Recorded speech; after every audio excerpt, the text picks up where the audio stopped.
നിന്നെ ആ bank manager അന്വേഷിക്കുന്നുണ്ടായിരുന്നല്ലോ, കണ്ട? ഇല്ല. സാറിന്റെ കറക്റ്റ് ഹൈറ്റ് എത്രയാണെന്ന് എന്നോട് ചോദിച്ചു. ഹൈറ്റോ? ഇനി അഗ്രികൾച്ചർ ലോണെങ്ങാനും പാസ്സാകാം. ഏയ്, അഗ്രികൾച്ചർ ലോണൊന്നല്ല. ഹൈറ്റ് കിട്ടിയാൽ കറക്റ്റ് സൈസിലുള്ള പെട്ടി ഓർഡർ ചെയ്യാനാവും. എന്തായി പേഴ്സണൽ പ്രോപ്പർട്ടീസ്? അതിനെ കുറിച്ച് നീ ഇങ്ങനെ വഴിക്കെ കാണുമ്പോഴൊക്കെ എന്നോട് ചോദിച്ചോടാ. പെൺകുട്ടി ആരാന്ന് കണ്ടുപിടിച്ച് ഇപ്പി കയ്യിലോട്ടിട്ട് ഉണ്ടാക്കി തരാന്ന് പറഞ്ഞിട്ടേ കല്യാണം ഉടനടി നടന്നില്ലെങ്കിൽ ഇവൻ പറഞ്ഞ പോലെ ഞാൻ ഏതെങ്കിലും ഒരു പെട്ടിക്കകത്ത് കയറേണ്ടി വരും. ഓട്ടറാ. നീ ആ ലോറൻസിനെ കണ്ടോ? കണ്ടാ ഞാൻ എവിടെയാണെന്ന് കൃത്യമായിട്ട് പറഞ്ഞു കൊടുക്കണേ. ഓട്ടറാ.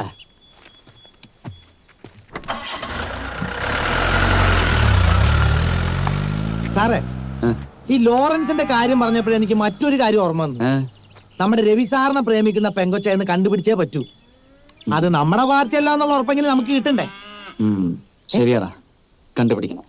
കണ്ടുപിടിച്ചേ പറ്റൂ. എങ്ങനെയാണോ? നേരിട്ട് മുഖത്തോക്കി കാര്യം ചോദിക്കണം. അങ്ങനെ എനിക്ക് വയ്യ. ഇത് കണ്ടുപിടിക്കാനായിരുന്നു ചേട്ടന്മാര് രണ്ടും കൂടെ പൂച്ച പാട്ടെന്നൊക്കെ പറഞ്ഞ് കറങ്ങി നടന്നേ. ഇത്തരം കേസൊക്കെ കൈ കിട്ടിയാൽ ആമയെ വിളിക്കണ്ടേ? കയ്യോടെ പിടിച്ച് മുന്നിലേക്ക് ഇട്ട് തരും. മതി, ഡയലോഗ് നിർത്ത്. എനിക്കറിയേണ്ടത് ആമയാണോ അത് അയച്ചതെന്നാണ്. നീ മനുഷ്യ, എനിക്കൊരാളോട് പ്രേമം തോന്നി നോക്കിയാ ഞാൻ നേരെ മുഖത്ത് നോക്കി കാര്യം പറയും, അല്ലെങ്കിൽ ടെലിഫോൺ എടുക്കും. ഹലോ ചേട്ടാ, എനിക്ക് ചേട്ടനോട് ഭയങ്കര പ്രേമമാണ്, പ്രേമം കാരണം എനിക്ക് ഇരിക്കി പൊറുതി കിട്ടുന്നില്ല എന്ന് നേരിട്ടങ്ങ് പറയും. ഇത് കൊറിയർ സർവീസ് വഴി പൂച്ച അയക്കുക, അതിനകത്തൊരു കാസറ്റ്, അതിലൊരു പാട്ട്. അതൊക്കെ ഇക്കാലത്തെ ചോക്ലേറ്റ് പെമ്പിള്ളേര് ചെയ്യും. അതിൽ ആമി പെടില്ല. I am very sorry. അപ്പൊ ആമിയല്ല, അത് മതി. ആമിയാവാതിരിക്കാൻ എന്ന് പറഞ്ഞില്ല. ആമിയാവില്ലെന്ന് എനിക്ക് വിശ്വാസമായിരുന്നു. അല്ല, ഡെന്നിസ് ഇക്കാര്യത്തിൽ ഇത്ര ഇൻട്രസ്റ്റ് ഉണ്ടാവാൻ? രവിയോട് പ്രോമിസ് ചെയ്തിരുന്നു കണ്ടുപിടിച്ച് കൊടുക്കാമെന്ന്. ആരാന്ന്? Okay, I help you. ഏയ്, എവിടുന്നായി കൊറിയർ അയച്ചത്? ആ അഡ്രസ്സിൽ ഇപ്പൊ മോനായി കൊണ്ടുപോയി തൊലച്ചു. ആ, അന്നത്തെ ഒരു എക്സൈറ്റ്മെന്റിൽ ഞങ്ങൾ ഒന്ന് വിട്ടുപോയി. അതറിഞ്ഞ ഈസിയായിരുന്നു. ഇപ്പോ ഹൈദരാബാദിൽ നിന്നാണെങ്കിൽ അപർണ, ഡൽഹിയിൽ നിന്നാണെങ്കിൽ ഗായ, അങ്ങനെ പിടിക്കാം. ഏതായാലും മൂനായിയോട് ഗാർബേജും തപ്പിയെടുക്കാൻ പറഞ്ഞിട്ടുണ്ട്. ഈ പെണ്ണുങ്ങളെ കൊള്ളാലോ.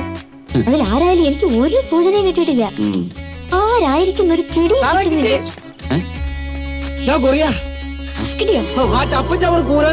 ഇറങ്ങി മനുഷ്യൻ. അഡ്രസ് കണ്ട ഡ്രസ്സാ, ആളിന്റെ പേരും. പക്ഷെ സ്ഥലം കിട്ടി. എടി ഭയങ്കര നീയോ? ആരാ പെണ്ണ്?